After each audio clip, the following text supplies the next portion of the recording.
Hello and welcome back to Newbreed Film Reviews. We are on episode 9, and today we're going to be talking spoilers. Straight spoilers. We're going to be talking about the greatest movie endings, in our opinion.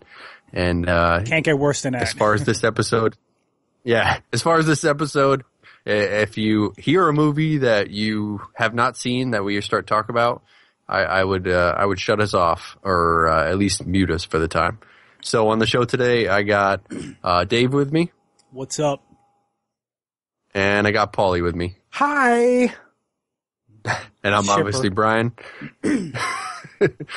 And I'll take us in. I'll take us right into. Nice. I've talked about this previously on a podcast before. All-time greatest movie ending, in my opinion, and it's gonna be funny that a lot of them on my list come from the same director. So I think that might be what his his niche might be. You're a Spielberg whore. We already know who the director's gonna be. I promise you, it's not Spielberg. Really? And yep. Oh, so my all-time favorite ending is Tarantino. 7. Oh wow! 7 with David Fincher. Dude, you just set the bar. That is a hell of an ending. Excellent. Yep. Excellent choice, I didn't even think of that. I didn't even think of that. No. What is in the box? What is in the box? So if you haven't seen this movie, then you're living under a fucking rock. To sum it up, why don't you go to our YouTube page and watch Dave and I as we perform this scene. Don't do that anymore. So 7 is basically a movie where Brad Pitt and Morgan Freeman are following Kevin Spacey, who is the serial killer, and he's killing them as of the 7 deadly sins. So when you get towards the end of the movie, after they catch Kevin Spacey, you're like, okay, well, there's 2 sins left. So how is he going to pull off the last 2 sins, like when he's arrested? And the final scene where he cuts off Brad Pitt's wife's head and sticks it in a box. He's able to get his sin and able to get Brad Pitt's sin out in the last final part of the movie. And that's just like crazy. Ultimately a crazy over the top ending. Awesome. Just absolutely genius. Yeah. So that's my number 1 pick. Genius is pretty accurate. So that was your number 1, Brian, like in order? Like that's your top one? That would definitely be at the very, very tippity top of my list of greatest movie endings. That's definitely you just set it off with this episode. That's a hell of a pick, man. I didn't even think of that. And when you said that, my eyes lit up like, whoa, 7. Hell yeah. Yeah, how did we not think of that? I mean, we freaking lived it, bro. We lived it. My picks they pale in comparison to that. I for some reason I couldn't think I wouldn't of say mine pale in comparison. They might not be as good at movies or might not be as good at endings, but to me they're meaningful. So I'm gonna stick to them. So you take us in on yours, Paulie. Oh, all right. I would start off with the Back to the Future movies. Dude, great pick.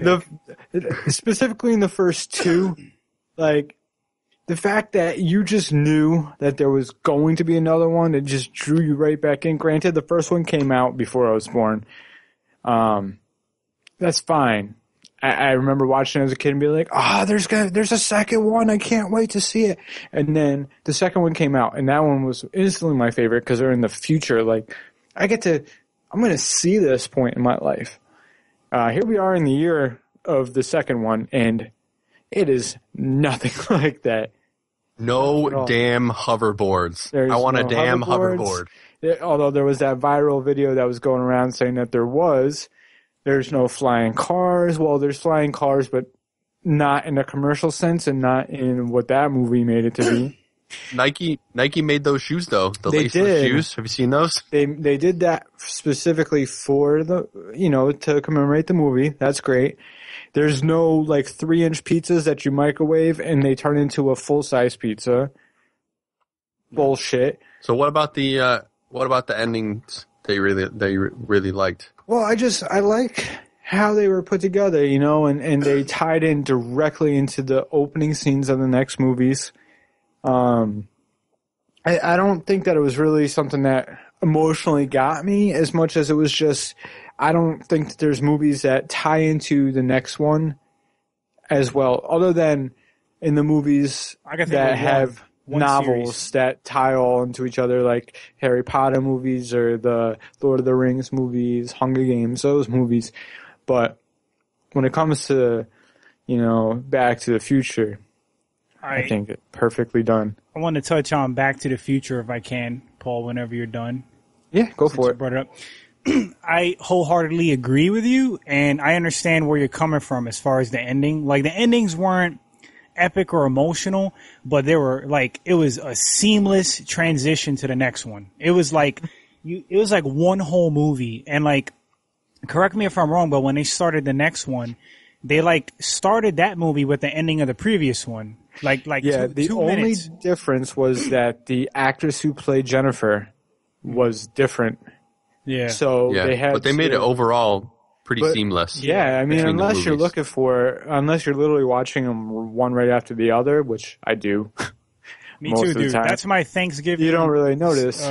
That's my Thanksgiving time. My Thanksgiving time is going to be the next one that I bring up after we're through here. So it's your turn. Oh, dude, I was gonna say, as far as seamless transition, the only other series that I saw do that was the Jason Friday the 13th series.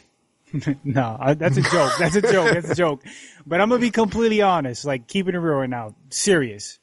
And this is not a joke. I'm dead serious. Halloween 1 and 2, they transitioned from the first one to the second one, if it was one whole movie. I don't know if you remember. Is correctly. That the one? That's the one. Well, he breaks out of the hospital. Yes, Michael Myers, and the ending of the one. Second one. Well, the ending of one, he's on the balcony, and remember, he gets shot and falls off the balcony. And then the start of the second one, they're looking for his body because he's not on the grass anymore. And then that's the second one is the one where he walks through the glass of the hospital, and they shoot him, and he cuts the state trooper's neck, and Laurie's running and she's limping. It's really iconic, that whole ending. No. Yeah, I know what you're talking about. It's been a long time since I've seen it. And matter of fact, that ending for part 2 is epic as hell. That's the one where Michael Myers cornered what's the doctor's name? Shit, the bald-headed short older man. I can picture him in my head right now. I can see his face. Dr. Loomis. Yes. He has him cornered in a hospital room, and he shoots Michael Myers. No, Laurie shoots him in the eyes, so he can't see, and he's swiping his scalpel blindly. And then the doctor says some shit Michael, it's time to go home, and he lights his lighter, and there was gas in him, so the shit blows up. It was really epic. But Halloween 1 and 2 was another seamless one. So, all right, I sucked up some time with that rant, so I'm just gonna quickly. It wasn't bad. I'm gonna quickly just drop my movie, and I'm not really gonna say too much about it. Oh, that wasn't your movie? No. Oh. I'm just gonna say Saw. Saw. Oh, Saw's on my list too. When Jigsaw came up and he was the body in the room, epic shit. Yeah. So, you just got owned. The Saw series was so good, and I mean, towards the end, I stopped liking it because I was like, all right, how much more can we really? Yeah, they were just trying to step up the gruesome. Yeah, but the first two really, even the third one had me intrigued for sure. Dude, one of them I had to turn my head. It was the one. Yeah, as far as Go ahead. One at a time, guys. Who's going? Dave, go. Okay, one of them, I don't remember which one it was, but they had this poor kid in this contraption that was twisting his limbs and his neck. And it was That's the one I couldn't look at either. Dude, I had to turn away. I had to turn away. The needles for me, where she had to stick her arm up in the box. It's twisting his arm this, and it snaps it out of side. And he's screaming. Dude, that was too much. Dude, and then it finally gets to his head, and his head's spinning around. Yeah, I couldn't watch that one. Oh, God. That was, and I'm good with stuff like that. I could look at anything, but that was, cause you heard the bones popping chicken wings, you break off the. But to touch on Saw, I don't, watching the movie, I didn't see that coming.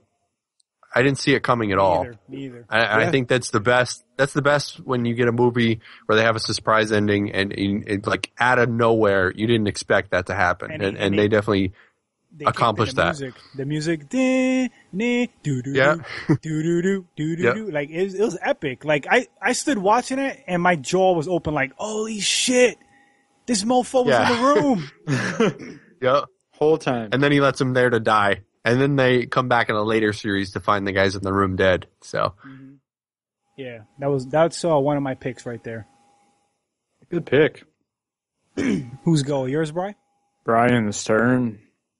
So, I'm actually gonna go with an old school one right here, and I'm gonna go back to the black and white era with Alfred Hitchcock and Psycho. The final part of the movie, where you find out that it's actually not his, obviously huge spoiler right here. You find out that his mother is not alive, which the whole movie you think that his mother is alive and you think that his mother killed the girl. You find out that it's actually him with a split personality. Yeah. Yeah, exactly. You find out it's him with a split personality killing anyone. Man, side note, have you guys seen Bates Hotel? No. I've seen an episode of it. It's the prequel. So it's kind of cool, but it kind of sets up the tone of how he became like a psycho. Right. But that's a great movie ending. Like the twist, the fact that you think she's alive the whole time, and he, Alfred Hitchcock was really good for that. Yeah, I just gotta say, just a nod to the main actor in that movie, Anthony Perkins. Like, what a talent! You know what I mean? Like, he was great. Yeah, he especially that scene where they're like talking in the room and they're talking about the stuffed birds and stuff like that, and he talks about how he's he's like describing the way he was. No, he was awesome. Yeah, Anthony Perkins, like one of the all-time greatest, and his death was like unfortunate, but it's like one of those, like when you have like talents in like any kind of form of media and they just die like before their time, it's like you always think about what they could have came out with, That's how I feel about Nirvana, like Kurt Cobain, and like there's a lot of people like that. But anyway, they die way before their time. Yeah. But Psycho's good. So that's it is, and I mean think about how old that is, and it still sticks with pop culture as a twist ending. Dude, Psycho probably spawned Halloween, and it probably spawned Jason. Like I would say, probably that slasher style. Yeah. Who's go? Mine. So this one is kind of a stupid movie, but I love it. The ending was it was awesome because it made us believe that there was going to be something else. But it sucks because it made us believe there was going to be something else, and then there wasn't. That is Beer Fest.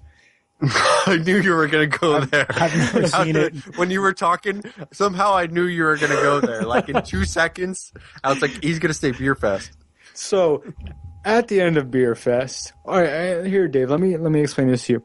Beer Fest is a movie from the Broken Lizard guys, the guys who brought you Super Troopers. They compete in a beer festival in Germany.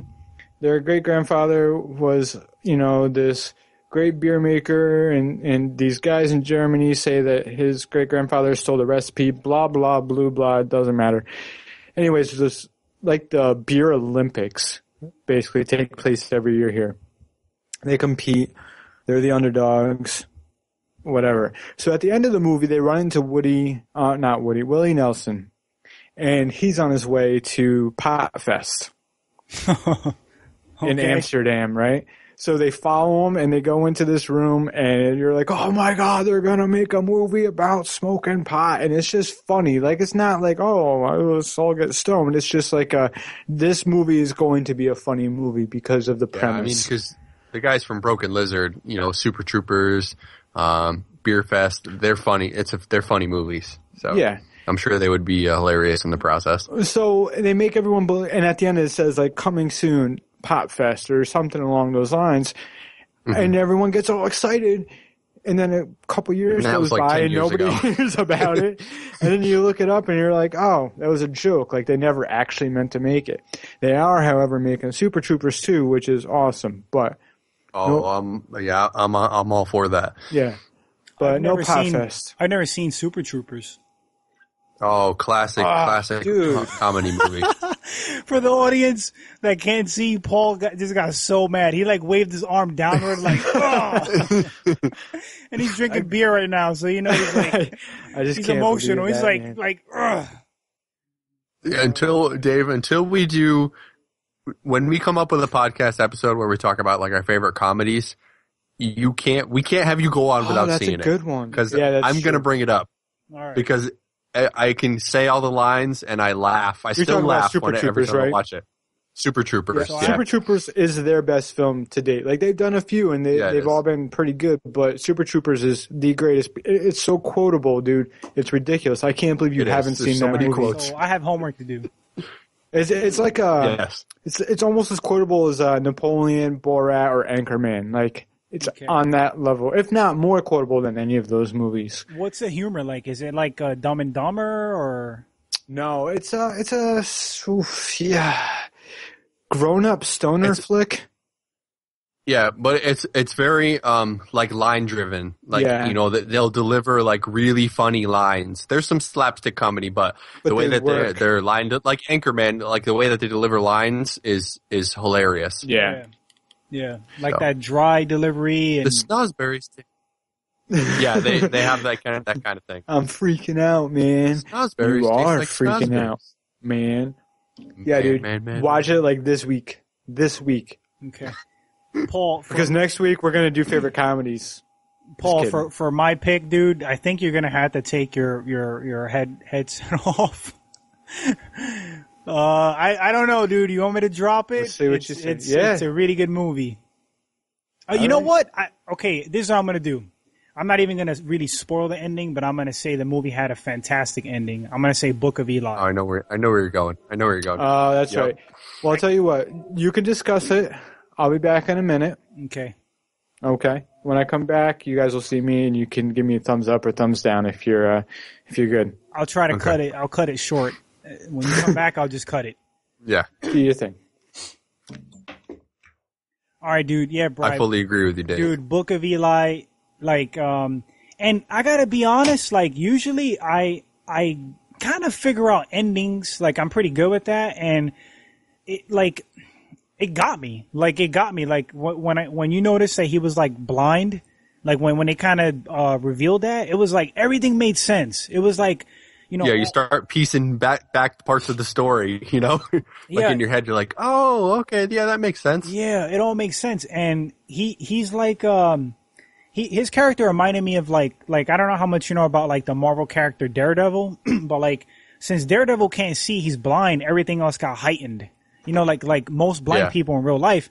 So when, like, that's how he was so badass, cause he would, like, listen to bullets coming at him and, like, dodge them. And when he was fighting the dudes under that bridge, like you said, it made him more amazing, cause you're like, this dude was blind. Yeah.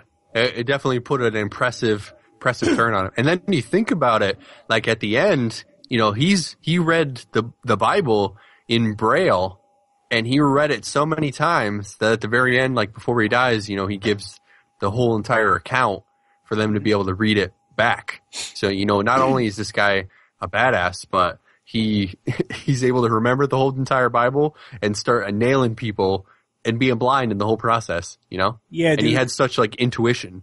And then the fact that, like, nobody could read the Braille but him. You know what I mean? Like, it made his importance that much more. You know what I mean? So, I'm gonna get Paul back on. That's a good pick, right, Bri? Oh yeah, very good pick. Yep. Thank you, gentlemen. All right, you have homework. So, Paulie, Paul. You got homework. You have Book homework too. We already brought up Book of Eli twice. You got to watch it. I know. That's got Denzel in it, right? Yes. Yeah. Okay. And Mila, what's her name? Mila Kunis? How have I not seen this movie yet? Mm-hmm. Oh, wait, that's right. As soon as she got pregnant with Ashton Kutcher's baby, I completely lost interest. Wow. For real, man. That was like one of the most disappointing things I've ever heard in Hollywood. You not a Kutcher fan? Not at all. I think he's a goober. He's a hack?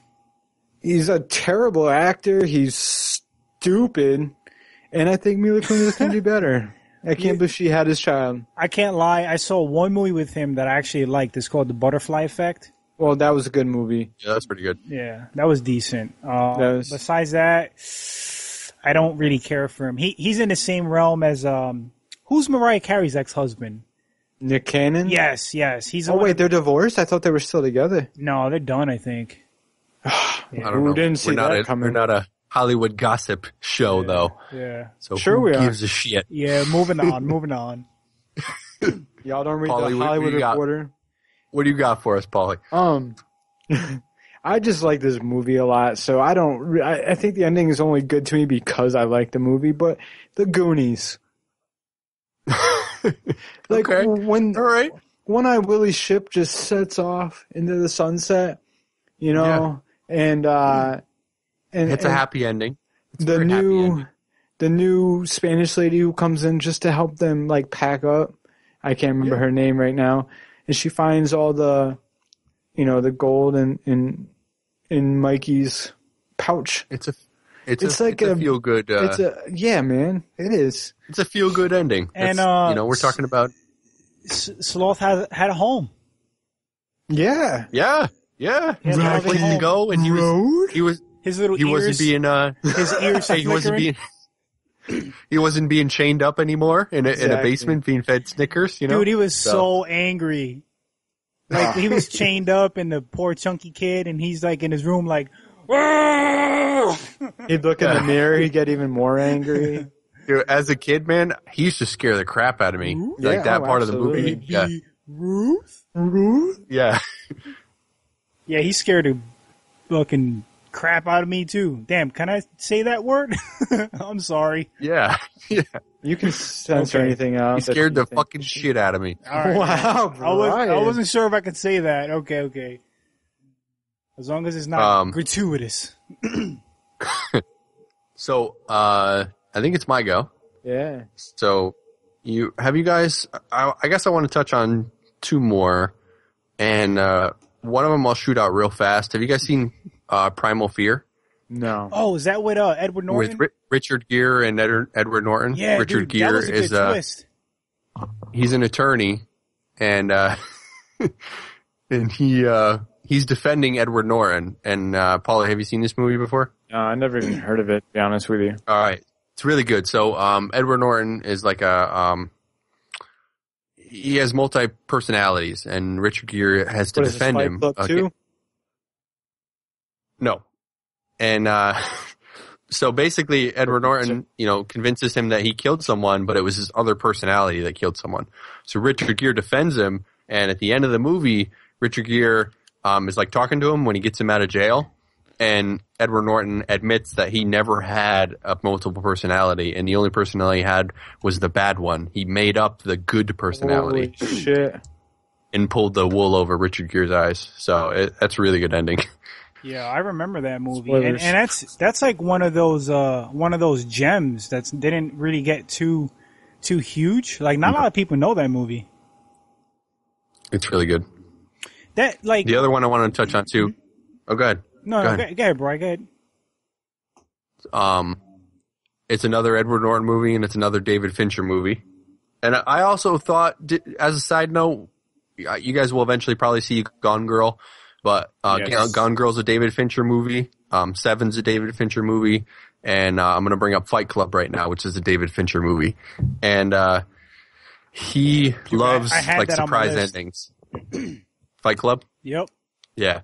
And when you guys see Gone Girl, I'm not ruining anything. I'm not going to spoil it for you. It has a crazy ending. So I think David Fincher really likes that. If you look at a lot of his directed movies, he sticks with like that surprise, crazy ending. So obviously Fight Club, that, Dave, you can take it away on what your thought process of that. But when you realize at the end there's not two people, and you think that tell you that Brad Pitt is made up the entire time, that blows your mind. Dude, Fight Club is genius. Like Fight Club is one of those rare movies that every time you watch it, you pick something up from it. Like you can watch it over and over. And, that ending sequence it's genius. Like, you know what I mean? It's, that's a hell of a pick. That was on my list. That was actually like an honorable mention, but. Yeah, that was one of my honorable mentions. Yep. That's a good one, man. I got one. This one is one of my main picks. For some reason, this topic was hard for me, but cause like now as the show's going, I could think of so many more, but I'm just gonna say The Prestige with Hugh Jackman and Christian Bale. Spoilers for the people who haven't seen it, but because it's still new enough to where it's it's about two rival magicians, and their greatest act involves like how do I even describe this? Teleportation. Well, but yeah, teleportation. And basically, like, to get to the point, the end of the movie, their trick involved, like, being in two places at the same time. Like, how did they manage that? And they did a teleportation trick. So, Hugh Jackman's character pulled it off by cloning himself in this, like, machine. And built by Nikola Tesla. Yes, which David Bowie played him. Yep. And Christian Bale's character pulled off the same rival trick by having a twin. And you don't realize this to the very, very end of the movie. And the twin aspect is revealed before the cloning aspect, because you see like vats and vats of like dead Hugh Jackmans. Because every time he did the trick, he killed himself. Mm-hmm. Like that was the sacrifice he had to make. Every time he did it, he died, but it was brought back as a clone. But it was his clone that was dying, right? Yeah, it wasn't like him specifically. He just go in the machine, it would generate a clone, and then they would get dropped into the. Well, no, like the clone would live. The one pulling the trick off would die. So every time he stood on stage, he made the sacrifice of death to pull it off. Really? Yes. I see. I didn't, and I've watched this movie 1,000 times. I own it. And I didn't catch that. I thought that it was the other way around. Yep. So he fell in the vat and he would die. And that's why, like, at the end, it's like an intense scene. Christian Bale doesn't even realize this yet. And Hugh Jackman's, he has a gunshot wound and he tells him, you have no idea what I sacrifice and what I sacrifice every show. And then, like, he dies. And then Christian Bale, like, notices all the vats. It's a crazy ending. Very good movie. This episode, we're killing great movies for people. That's why I started it out with that whole, if you heard any movie that we talk about, do not listen to it because we're going to spoil it for you. My next movie is a good one. Go ahead. And I'm going to say one name, and you guys, I hope will get this. Kaiser Sose. Usual Suspects is amazing. Yeah. Another Kevin Spacey movie. Yep. Kevin Spacey is the man, but like, is there a better criminal, like, created for movies than Kaiser Sose? Like, does he exist? Does he not exist? What is it? I don't get it. Who is he? I like the greatest trick the devil ever played was to make you believe that he didn't exist. Mm-hmm. You know, he pulls that line. Kevin Spacey, he's an OG actor. He's to me, he's underrated. He really is, man. He is so underrated. He's so talented that he can do such deep characters. He just portrays them. He gets immersed in this world and he acts in a way that so few people have. But unfortunately, most people, you know, who are known for it, they're more famous than he is. Like, everyone knows who Kevin Spacey is. Yeah. But they don't appreciate the talent that he has. But I tell you what, just like Bryan Cranston, he didn't get props that he did Breaking Bad, and Kevin Spacey is getting crazy props for House of Cards. Yeah, but there's controversy. I mean, he is a really good character in House of Cards. I haven't watched it yet, but I will. But, you know, I watched the first season, but I didn't watch anything further. From what I heard, he plays, you know, a man from like one of the Carolinas, but his accent is more so that from someone deeper south, like Louisiana or Mississippi type place. So a lot of people are kind of complaining about that. But if that's all you have to complain about is that his accent doesn't quite fit the region that he's from in the show, then piss off. Right. I gotta, you got more, Paul? That's it for me. Bri? Oh yeah, I'm good. The only I was going to bring up was obviously Everyone knows this. I see dead people. And then God, dude. The only M. Night Shyamalan good movie twist. that's actually and then you find out that obviously Bruce Willis is a dead person. So that's the last one on my list. Honorable mention wise. That's a hell of a pick. That's another good one. Yeah. Yep. I got a few. Most of these are like honorable mentions. This third one's like in my main picks, and for some reason, again, this topic was hard for me. I don't think I picked good ones, but American Psycho with Christian Bale. That was an honorable mention for me. I like movies the endings are like ambiguous, so like you have to kind of piece together and you decide what happened. And American Psycho, if you've never seen the movie, is about like this. He's like this successful business guy. I don't know if he's a stockbroker or a business dude, and he lives two lives. Like by day, he's like this yuppie stock dude, and by night, he's a killer, and he's totally psychotic and insane. So he does all these killings and all this crazy shit throughout the movie, and has a breakdown. And there's one scene where he confesses to his lawyer, and he like spills all this shit through the phone, like having a breakdown. And he sees his lawyer at a party later, and his lawyer thinks it's a joke. He's like, like that's a great joke, like, cause Christian Bale's character, his name is Patrick Bateman. So his lawyer's like, that's a great joke. And like, he goes, but, you can't be, you couldn't have done that, whatever. Cause like I had lunch with Patrick Bateman, like, 2 days ago, whatever. So like the gag of the movie was like, his character was constantly like misplaced. And you have to think like, did he create this shit in his head? Is he really Patrick Bateman? Did he make it up in his head? But I like to think he really committed all the crimes because there's a huge spoiler. His secretary cracks open his desk and finds all these fucked up drawings of like murders, like twisted shit. And if I'm not mistaken, the ledger of the book said Patrick Bateman on it. So I think he was constantly mistaken because those people at that level of society are so disconnected. Like they would mistake each other all the time because they all dress the same. They're like yuppies, All have the same business cards. Yes. Oh God. Eggshell. Raised lettering. Like, yeah, dude. Yeah. That psycho, thing that they had with the business, like a competition. But American Psycho was a main pick. And I got some, if you guys want to touch on it, you can, but I had some real quick honorable mentions. Bro, I thought you had a cigarette in your hand for a second. No. That's good. Mm-hmm. All right. So you guys, do you have anything for American Psycho or you good? No. All right. Nothing to add to that. I'm going to drop a few and then you could touch on it if you want. I'm going to say District 9 had a good ending. I'm going to say The Grey had a great ending with Liam Neeson. The Mist, which was based on a Stephen King novel with Thomas Jane. Rocky 1 and 2, the climatic, like, fight with Apollo. And, yo, Adrian! Like, classic ending. The Matrix. The Fountain with Hugh Jackman. Okay, I got two more. The Score, Robert De Niro and Edward Norton. Very good ending. That movie was kind of like a crime ruse, and Norton played a mentally challenged guy to pull off a heist. It was a good movie. And my last honorable mention, this is a classic for me, Terminator 2, when he gets lowered down and puts the thumb up. Classic. Classic, dude. I teared up.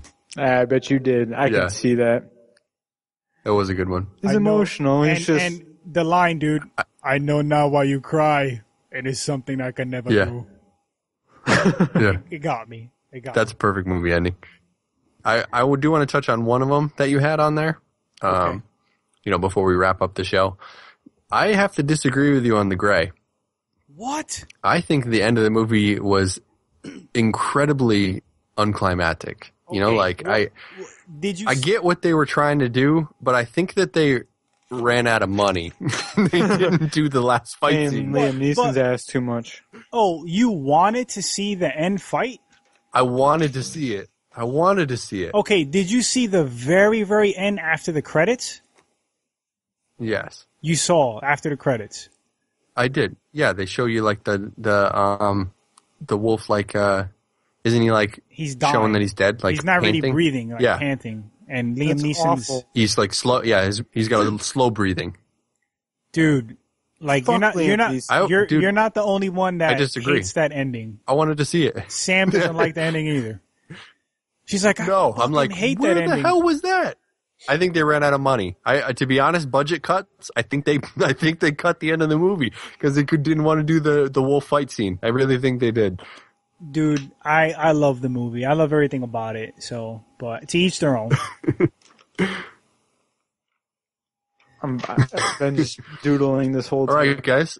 That was a good episode 9, and I'm sorry if we spoiled any of the films that we've talked about for you. We did don't give be you a heads sorry. up We told ahead of them. time. Yep. We're not gonna get too we many give you hits. heads up. We're not gonna get too many hits No, on this so- episode.